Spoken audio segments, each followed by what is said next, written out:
29 جون اور منڈے کا دن۔ آج کا میرا جو ویلاگ ہے نا وہ انتہائی تکلیف دہ ہے، انتہائی مختلف ہے۔ خاص کر ان لوگوں کے لیے تکلیف دہ ہے جن کی کوئی فیملی یا بچے یا ماں باپ ہیں، اور ظاہر ہے وہ تو ہر ایک کے ہیں۔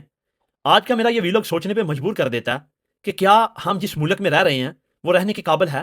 میں جب یہ بات کرتا ہوں تو میں کسی وجہ سے کرتا ہوں، کیونکہ اس ملک میں حالات ایسے بن چکے ہیں کہ شاید ہم کسی دشمن ملک میں چلے جائیں تو وہاں ہمارے ساتھ ایسا نہ ہو جہاں ہمارے ملک میں جو ہے نا وہ دہشت گرد، اب دہشت گرد ہی ہم کہہ سکتے ہیں نا بھائی، ہم تو ان کو جانتے ہی نہیں ہیں، ہمارے ساتھ یہ کچھ کر رہے ہیں۔ ایک ایسا ثانیہ، ایک ایسی تصویر، ایک ایسا واقعہ، ایک ایسا جو ہے نا وہ ایکسیڈنٹ، جسے سننے کے بعد کم از کم اگر آپ کی آنکھوں میں آنسو نہیں آتے نا تو آپ کا کلیجہ چیرا جائے گا ایک بار، جب آپ اس کو اپنے اوپر اپلائی کریں گے، جب آپ اس درد کو اپنا درد سمجھیں گے، جب ان بچوں کو اپنے بچے سمجھیں گے، جب اس ماں بہن بیٹی کو اپنی ماں بہن بیٹی سمجھیں گے نا، تو تب جو ہے نا وہ آپ کے اوپر جو کیفیت ہوگی وہ مختلف ہوگی۔ ہاں، اگر کوئی بے غیرت، کوئی بڑوا، کوئی ان جرنیلوں کا ٹوٹ اور شریفوں اور زرداریوں کا غلام اس واقعے کی مذمت نہ کرے یا اس واقعہ کے اوپر بھی ترجمانی کرے ان کی، اس سے بڑا لعنتی کوئی انسان ہو نہیں سکتا، اس سے بڑا کوئی گھٹیا نہیں ہو سکتا۔ وہ خدا کی زمین کے اوپر بوجھ ہے، صرف بچے پیدا کرے گا اور مر جائے گا، اس سے بڑھ کر اس کا کوئی اور ذاتی مقصد نہیں ہے۔ یہ واقعہ جھنجھوڑ دیتا آپ کو ایک انسان ہونے کے ناطے کہ یار اگر یہ ہمارے ساتھ ہو تو کیا بنے گا، آپ کیا سوچیں گے۔ واقعہ کیا آیا کہ کراچی سے ایک فیملی نکلتی ہے، یہ واقعہ آپ تک پہنچ گیا ہوگا لیکن میں تھوڑی اس کی تصویر کشی کرتا ہوں۔ یہ ساتھ تصویر بھی آپ کو نظر آ رہی ہے۔ واقعہ یہ ہے کہ ایک فیملی کراچی سے نکلتی ہے، دو بچے یا ساتھ، اس کا خامند اور وہ بیوی۔ واقعہ تو آپ نے سن لیا ہوگا لیکن میں تھوڑی سی اس کی تصویر کشی کروں گا کہ ہم جس ملک میں رہ رہے ہیں وہ ہمارے لیے کتنا انسیکیور ہے۔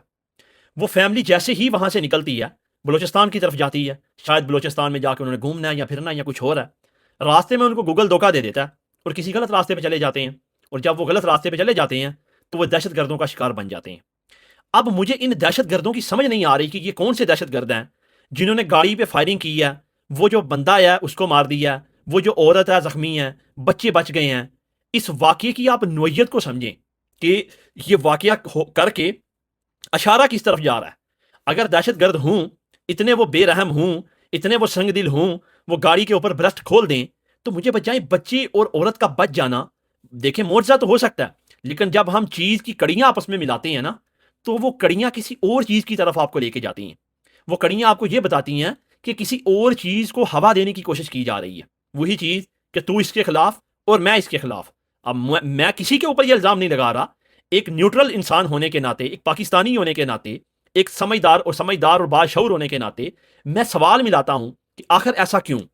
اب وہاں پہ وہ جناب جو ہے وہ بچوں کے سامنے ماں زخمی ہے اور وہ جو ان کا باپ ہے وہ مارا گیا، قتل کر دیا اس کو۔ اب آپ دیکھیں کہ بلوچستان کے اوپر پچھلے 75 سالوں سے ان جرنیلوں کا قبضہ ہے، وہاں الیکشن نام کی تو چیز ہی کوئی نہیں ہے۔ اب تو خیر پورے پاکستان میں ہی نہیں ہے بالعموم، لیکن بالخصوص جو ہے وہ بلوچستان میں ایسی تو چیز ہی کوئی نہیں ہے۔ صرف وہاں کا جو جرنیل بیٹھا ہوا ہے وہ لسٹ بنا کے وہ الیکشن کمیشن کو بھیج دیتا اور وہ بندے منتخب ہو جاتے ہیں۔ یہ مشرف دور سے یہ گند چلا تھا، جب بلوچوں کو لاپتہ کرنا شروع کیا گیا تھا، بگٹی کو مارا گیا تھا، پھر لوگ غائب ہوئے، پھر مسخ شدہ لاشیں ملنا شروع ہوئی، پھر محرومیاں بڑھیں، پھر بی ایل اے کا جو ہے نا وہ بن گئی ایک دہشت گرد جو جماعت ہے۔ لیکن اب یہ جو حملہ ہے، میں واپس اس کے اوپر آتا ہوں کہ اگر گاڑی کے اوپر برسٹ کھولا گیا، اگر گاڑی کو آپ دیکھیں تو آپ کو یہی لگے گا کہ برسٹ کھولا گیا، لیکن وہ برسٹ کیا گولی جو ہے وہ بڑی سمجھدار گولی ہے، اور برسٹ مارنے والا بھی بڑا سمجھدار ہے کہ عورت زخمی ہو رہی ہے، مرد جو ہے وہ جناب جاں بحق ہو گیا، اور بچے جو ہیں وہ پڑے ہوئے ہیں ویسے ہی رو رہے ہیں، چیخ رہے ہیں۔ میری سمجھ سے یہ چیزیں جو ہے نا وہ بالا تار ہیں، لیکن میں سوال چھوڑ کے جا رہا ہوں، اس کے جواب آپ نے خود ہی تلاش کرنے ہیں اور خود ہی اپنے اینگل سیٹ کر کے آپ نے منزل مقصود تک پہنچنا ہے کہ میں یہ جو سوال چھوڑ کے جا رہا ہوں اس سے آگے چلتے ہیں۔ اب اس بلوچستان کے اوپر اگر ان کا قبضہ ہے، جو انہوں نے جمہوری حقوق وہاں معطل کیے ہوئے ہیں، آپریشن ہو رہے ہیں، کئی سالوں سے آپریشن چل رہے ہیں، لوگوں کو پکڑا جا رہا ہے، اٹھایا جا رہا ہے، غائب کیا جاتا ہے۔ آج سے چند دن پہلے وہ مہرنگ بلوچ جو ہے ان کی آواز اٹھانے والی، اس کو جناب عمر قید کی سزا سنا دی گئی۔ اگر اتنے آپریشن کرنے کے بعد، اتنا کچھ کرنے کے بعد آج بھی جناب کے بقول 1500 بندے ہیں وہ قابو میں نہیں آ رہے، تو ذمہ دار کون ہے؟ کیا ذمہ دار ہم سیاسی حکومت کو کہیں؟ سیاسی حکومت تو اس ملک میں ہے ہی نہیں ہے، سرے سے بنی نہیں ہے کبھی، چاہے آپ عمران خان کو بھی شامل کر لیں، ہم وہ بھی سمجھتے ہیں کہ اسٹیبلشمنٹ کی بنائی گئی حکومت تھی اور وہی سپورٹ کرنے والے تھے۔ اب سوال میں یہ پوچھتا ہوں کہ یہ ذمہ داری کس کی ہے؟ یہ جو 3000 ارب روپے کا دفاعی بجٹ لیا جاتا ہے وہ کہاں جاتا ہے؟ وہ کس کے اوپر لگایا جاتا ہے؟ اگر آج تک کہ بلوچستان کے 1500 لوگ ہی آپ کلیئر نہیں کر پائے تو پھر سوال تو اٹھے گا ذمہ داری تو آپ کو لینا پڑے گی. اگر آج بھی آپ نے بلوچستان کے اوپر کوئی جمہوری حکومت نہیں بننے دی، کوئی سیاسی لوگوں کو فیصلہ کرنے کا موقع نہیں دیا، آج بھی اٹھا لیتے ہو بلوچوں کو، مارتے ہو، ہمیں نہیں پتا وہ دہشت گرد ہیں یا کون ہے، نہ تو کبھی کورٹ کچہری ہوئی ہے، بس مسخ شدہ ان کی لاشیں دیکھی ہیں. تو پھر نتیجہ کیا نکالا آپ نے؟ مجھے بتائیں. 20 سے 25 سال ہو گئے ہیں. وہ غدار مشرف جو ہے، کورٹ کی طرف سے غدار، وہ یہ گند ہمارے گلے میں ڈال کے گیا تھا، اس کا گند آج تک ہم اسی پالیسیوں کے اوپر چل رہے ہیں. تو نتائج کہاں پہ ہیں؟ کتنے پاکستانی اور مریں گے تو ہمیں نتائج ملیں گے؟ بتا دیں ہمیں بتا دیں کہ آپ کیڑے مکوڑے اتنے ہزار اور مریں گے تو پھر یہ 1500 بندے ختم ہو جائیں گے. 3000 ارب کا بجٹ، ایک ایٹمی ملک، سب سے بڑی فوج، 1500 بندے. آپ نے کہا تھا، ہمیں نہیں پتا وہ 1500 ہیں یا 1000 ہیں یا 15000. آپ نے کہا تھا. کب ختم ہوں گے؟ کتنے پاکستانیوں کو بلی چڑھاؤ گے تو ختم ہوں گے؟ کب بلوچستان سے نکل کے لوگوں کو اپنا جمہوری حق دو گے کہ لوگ اپنے ووٹ کا استعمال کر سکیں؟ آخر کب تک؟ میں لکھ دیتا ہوں آپ کو، آپ اور 75 سال بھی بلوچستان کے اوپر لگا دیں، آپ دہشت گردی ختم نہیں کر پائیں گے. کیوں؟ جب تک آپ وہاں سیاسی حقوق بحال نہیں کرتے، وہ سیاسی لوگ جن کو عوام ووٹ نہیں کرتی وہ فیصلہ نہیں کرتے، آپ آئینی ڈومین میں واپس جا کے جمہوری حکومتوں کا کہا نہیں مانتے، سیاسی لوگوں کو فیصلہ نہیں کرنے دیتے، جو لوگ وہ بلوچستان والے جن کو ووٹ دے کے منتخب کریں، اپنا لیڈر چنیں، ان کے ہاتھوں میں آپ پاور نہیں دیتے، یہ دہشت گردی ختم نہیں ہوگی. اور اب یہ بات تھی بالخصوص بلوچستان کی. اب میں پورے ملک کے بھی یہ فارمولہ لگاتا ہوں کہ جتنے بھی اس ملک کے مسائل ہیں، دہشت گردی یا خراب معیشت ہے یا بیڈ گورننس ہے، کچھ بھی ہے، جب تک اس ملک کے اوپر آپ حقیقی جمہوریت نہیں آنے دیں گے، پاکستانی عوام اپنا لیڈر نہیں چنیں گی، آپ اس لیڈر کو حقیقی سیلیوٹ نہیں ماریں گے، آئینی ڈومین اپنی بحال نہیں کریں گے، لوگوں کو ووٹ کا حق نہیں دیں گے، لوگوں کی جمہوریت کے اوپر شب خون نہیں ماریں گے، اپنی مرضی سے ججز بنا کے اپنی مرضی سے جناب فیصلے نہیں لیں گے، اس ملک کا بیڑا گرک ہوتا رہے گا. چاہے آپ 50 آپریشن اور کر لیں، لکھ دیتا ہوں، پورے کا پورا بجٹ آپ لے جائیں دفاعی بجٹ میں، لکھ دیتا ہوں، نہیں ہوگا. کیونکہ یہ حقیقت روزے روشن کی طرح عیاں ہے کہ جب تک کسی بھی ملک کے نوجوان یا قوم سٹیک ہولڈر نہیں بنتے، اس ملک کے حالات بہتر نہیں ہوتے. آج اپنا یہ سیاست میں لچ تلنا بند کر دیں، پیچھے ہٹ جائیں، پاکستانی قوم کا مینڈیٹ واپس کریں، پاکستانی قوم کو فیصلہ کرنے کا حق دیں. جب ریاست کے نوجوان کو یہ احساس ہو نا کہ حقیقی طاقت میرا ووٹ ہے اور میری رائے ہے، میں جس کو چنوں گا اس کو سب سیلوٹ کریں گے، پھر وہ نوجوان ملک کے ساتھ لوئل بھی ہوتا ہے. یہ ایک فطری عمل ہے. اس کو پتا ہے کہ میرا پاکستان کی طاقت کے اندر سٹیک ہے، میرے ووٹ کی پاور ہے، میرے پاس آئینی اور جمہوری حق ہے. لیکن جب نوجوان کو یہ پتا ہے کہ میرے ووٹ کو ایک جرنیل بوٹ کے نیچے روندے گا، مجھے کوئی حق نہیں ملے گا، مجھے کوئی جمہوری حق نہیں ملے گا، مجھے روزگار نہیں ملے گا، پاکستان کے فیصلوں میں میری کوئی وقت نہیں ہوگی، میں اپنا روزگار تلاش کرنے کے لیے ملک سے باہر جاؤں گا، تعلیم، صحت اور سیکیورٹی مجھے نہیں ملے گی، تو پھر مجھے بتائیں وہ نوجوان کتنی محبت کرے گا ملک کے ساتھ؟ کیا یہ محبت کا جام جو ہے وہ آپ بوتل میں گول کے پلا دو گے اس کو؟ نہیں. یہ ایکٹ ہے جس کے بدلے میں ری ایکٹ ہوتا ہے. یعنی کہ ایک طرف سے جو ہٹ ہوتا ہے اور دوسری طرف سے وہ برابر جب ہٹ ہوتے ہیں تو چیزیں ملتی ہیں. لیکن آپ کیا سمجھتے ہو کہ جب جرنیل بیٹھ کے فیصلے کرتا رہے گا، اس کے ووٹ کو رونتا رہے گا، اسے جمہوری حق نہیں دے گا، تو پھر کیا نوجوان ریاست کے ساتھ لائل ہوگا؟ آج کی یہ تصویر، آج کا یہ واقعہ کسی بھی انسان کی انسانیت اور غیرت جگانے کے لیے کافی ہے. اور جن کی نہیں جاگتی، جو آج بھی نظام کے ساتھ کھڑے ہیں، میں کہتا ہوں پھر اللہ نہ کرے ایسا ہو، لیکن پھر کسی دن آپ ٹارگٹ بنیں گے اور آپ کی ماں، بہن، بیٹی بھی ایسے بیٹھی ہوگی بے بسی کی تصویر بن کے. اس دن سوچیں کیا بنے گا.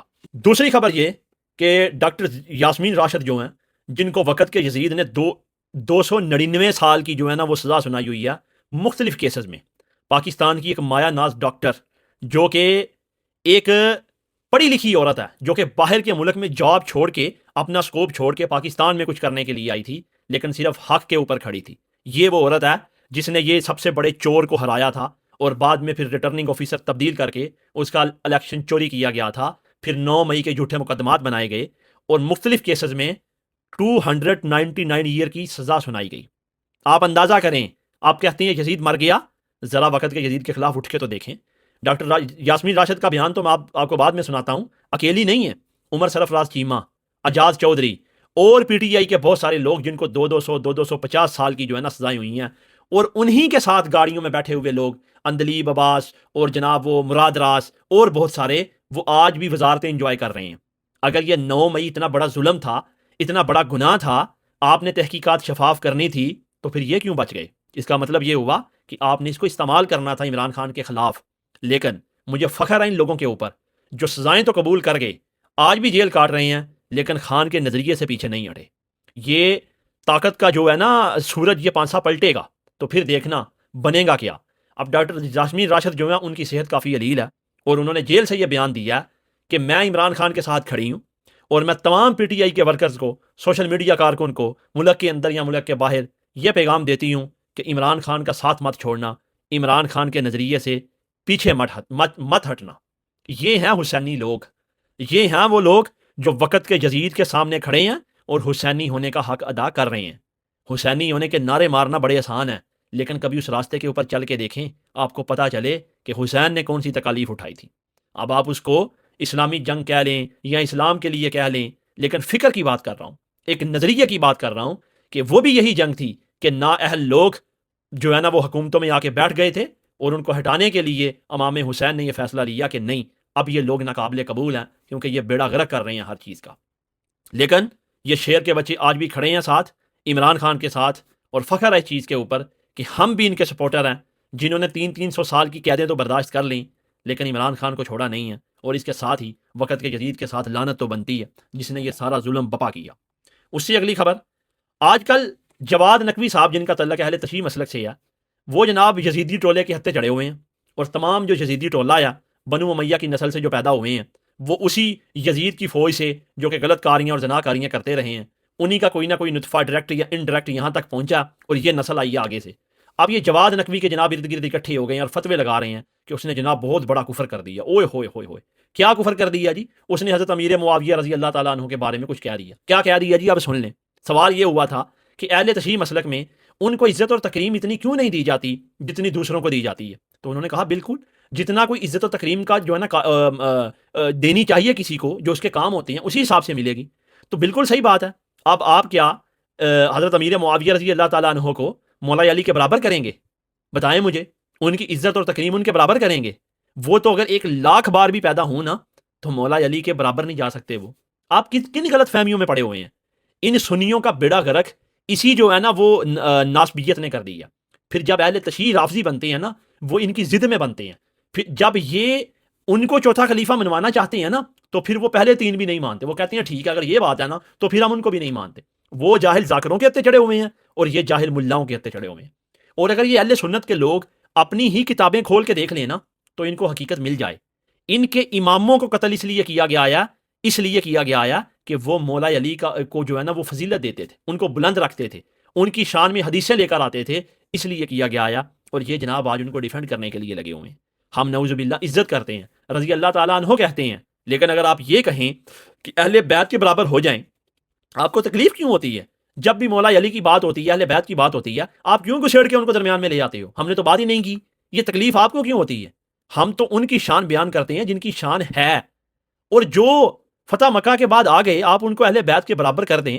اتنی بڑی خیانت تو نہ کریں، ڈریں خدا کی ذات سے، فتوے لگانے بند کریں۔ ایسے آپ قائل نہیں کر سکتے، وہ وقت گزر گیا کہ آپ ڈرا کے دمکا کے لوگوں کو تو جو ہے نا وہ سرٹیفکیٹ بانٹتے تھے، گستاخی کے لوگ ڈرتے تھے۔ اب نہیں ہے، اب تو سوال پوچھے جاتے ہیں سوشل میڈیا پہ، دیں جواب آپ کے پاس ہوتا نہیں ہے، پھر آپ چیخیں مارتے ہیں۔ لیکن سب کو پتہ ہے، پڑھے لکھے نوجوانوں کو پتہ ہے کہ تم ڈنڈی کہاں پہ مارتے ہو۔ باقی یہ اہل سنت والے اپنے فرقے کے اوپر ترس کھائیں۔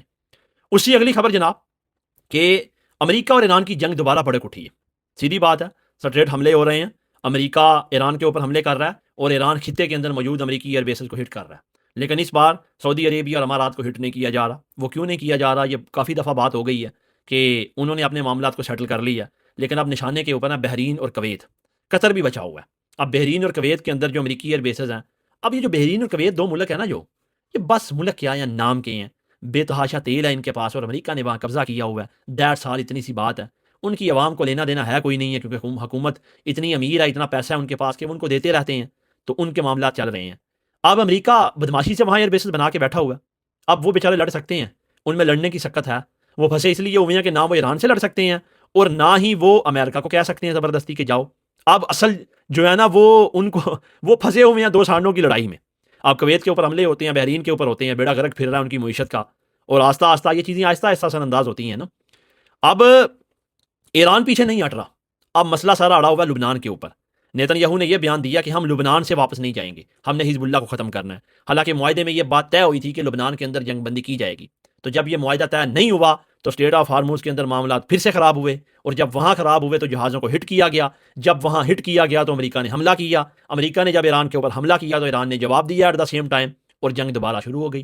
اب وہ جو معاہدہ ہوا، وہ جو چکر مکر لگے، ہمارے والے بھی وہاں کافی پاکستانی عوام کا نقصان کیا، اپنے اپنے جہاز لے کے گئے، کچھ بھی نہیں۔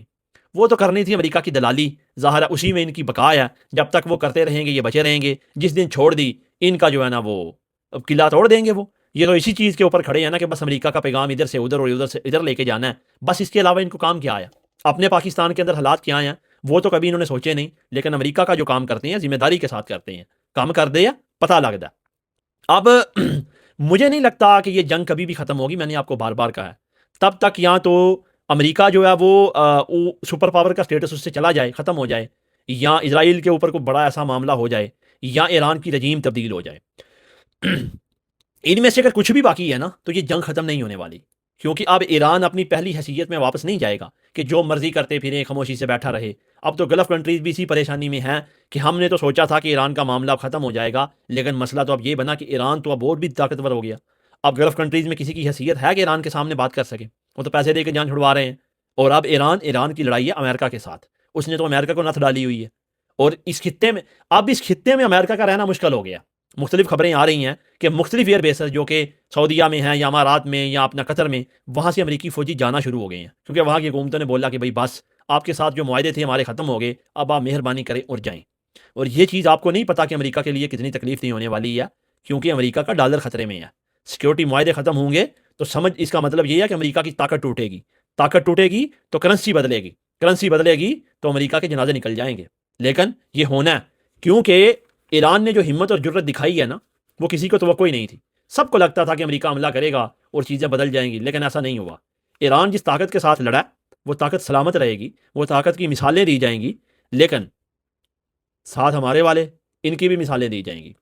باقی ہمیشہ ویلاگ کے شروع میں ایک بات کرتا ہوں میں عمران خان کو لے کے کہ آپ سوال کریں، سوال پوچھیں کہ where is Imran Khan, state نے جس کو گرفتار کیا ہوا ہے، جرنیلوں نے جس کو اغوا کیا ہوا ہے۔ وہ سوال تو آپ کو ہر بار پوچھنا ہے اور پوچھتے رہنا ہے، لیکن جس طرح کے معاملات یہ ہمارے ملک کے پاکستان کے اندر ہو رہے ہیں نا، آج سے ایک دن پہلے وہ کابل جان ریسٹورنٹ کا مالک جس نے جہاں کروڑوں روپے انویسٹ کیا وہ بیچارہ مارا گیا۔ آج روزانہ یہ ہوتی ہیں، کوئی نئی بات تھوڑی ہے۔ کل رینجر کے ہیڈ کوارٹر پہ حملہ ہوا، بے شک دہشت گرد مار لیے گئے، لیکن حملہ تو ہوا نا، ہیڈ کوارٹر پہ ہوا، رینجر کے ہیڈ کوارٹر پہ۔ بات کو سمجھیے، تو یہ معاملے اتنے سادہ نہیں ہیں۔ یہ جب تک یہ جرنیل اپنا لچ تلنا بند نہیں کریں گے نا، میں لکھ دیتا ہوں آپ کو، دوبارہ کہتا ہوں، یہ ملک کے حالات ٹھیک نہیں ہو سکتے۔ 75 سال کے 150 سال بھی اور لے لیں، نہیں ہوں گے، لیکن یہ پیچھے ہٹیں گے نہیں، کیونکہ ان کو لت لگی ہوئی ہے سارا مال سمیٹنے کی، مرضی کے چور بٹھانے کی، اپنی مرضی کے قانون بنانے کی۔ جب تک تم ایک پاکستانی نہیں بنتے نا اور قوم بن کے باہر نہیں نکلتے، حق نہیں لے پاؤ گے۔ لکھ دیتا ہوں میں، اور تمہارے لیے ڈیالہ جیل کے اندر بیٹھا ہوا ایک لیڈر، اس نے ہر چیز قربان کر دی ہے۔ کاش کہ تم بے وفا نہ نکلتے تو پھر وہ تمہیں دکھاتا کہ نظام کیسے بدلتے ہیں۔ اس نے آج بھی بے وفائی نہیں کی، وہ آج بھی تمہارے ساتھ دل و جان سے کھڑا ہے، اور آج بھی وہ اسی ایمان کے اوپر ہے کہ چیزیں میں ہی بدلوں گا۔ یہ ہے حسینی، یہ ہے اللہ کی ذات کے اوپر توکل، یہ ہے وجہ کہ نوجوان عمران خان کے اوپر مرتا ہے۔ انشاءاللہ یہیں پہ گھوڑا ہے، یہیں پہ میدان ہے، اس یزید کو کٹہرے میں لائیں گے اور ضرور لائیں گے۔